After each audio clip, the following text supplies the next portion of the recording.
Selamat pagi semuanya, selamat sore di Indonesia. Selamat hari kelahiran Pancasila.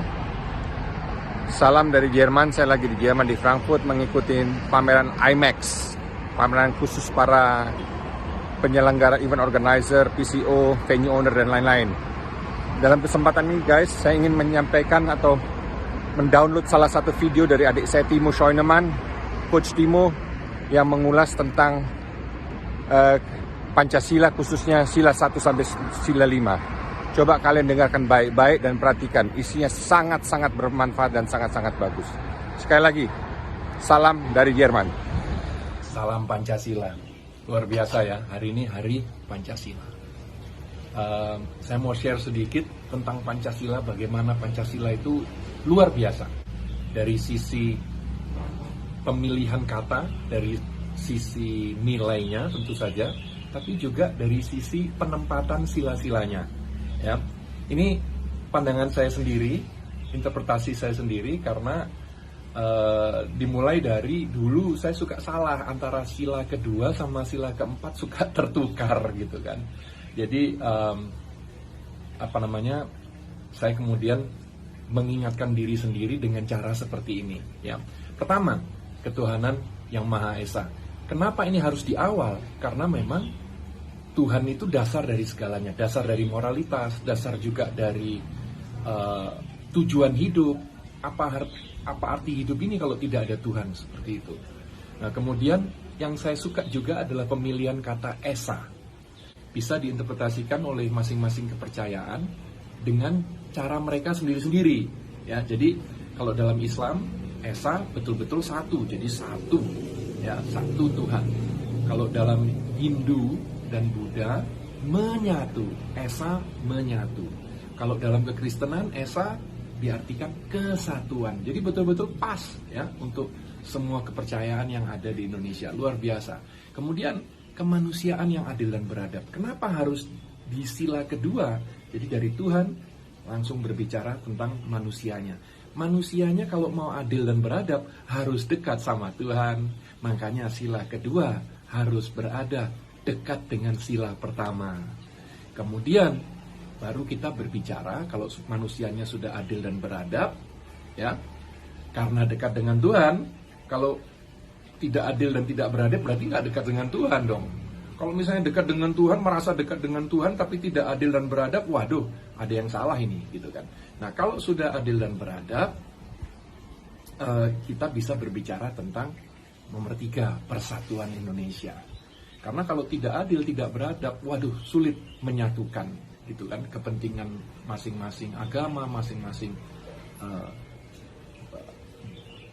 masing-masing suku dan pulau-pulau yang begitu luar biasa banyak di Indonesia. Oke, kenapa persatuan Indonesia ada di tengah?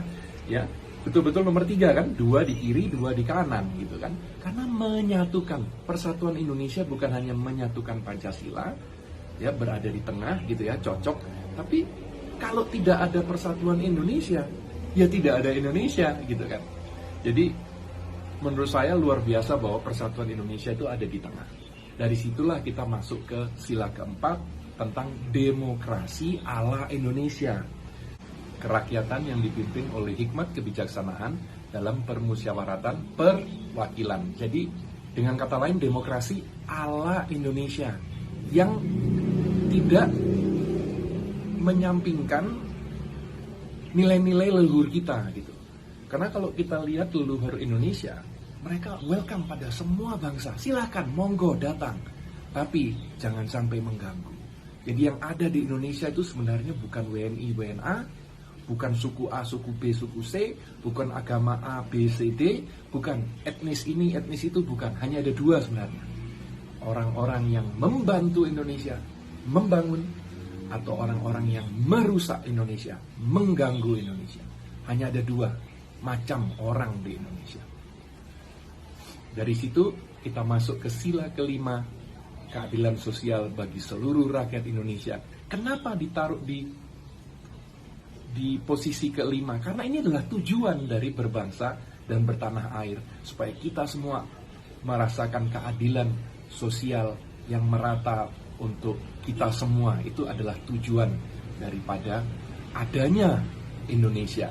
Jadi itu tadi pemahaman saya tentang Pancasila luar biasa ya. Jadi mohon betul-betul dijaga Pancasila ini, karena yang membuat Indonesia begitu spesial adalah justru penyatuan dari begitu banyak bahasa, ya, suku dan agama. Itu yang membuat betul-betul Indonesia ini spesial. Kemajemukan Indonesia yang membuat Indonesia spesial, dan itu harus dijaga. Tidak akan datang dengan sendirinya. Jadi sama kalau di bola, tidak akan datang talenta-talenta yang luar biasa yang bisa diharapkan oleh timnas Indonesia. Tidak bisa.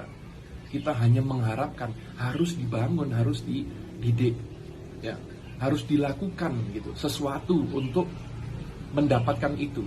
Jadi sama dengan teknologi. Kalau Elon Musk mengatakan teknologi itu tidak datang dengan sendirinya, harus dipush. Nah, begitu juga dengan persatuan Indonesia, dengan menjaga Pancasila ini, itu betul-betul harus dipush. Kita masing-masing harus menjaga, tidak datang dengan sendirinya bahwa kita bisa menyatu menjadi Indonesia seperti sekarang. Butuh kita semua untuk menyatukan, untuk bersatu. Salam Pancasila.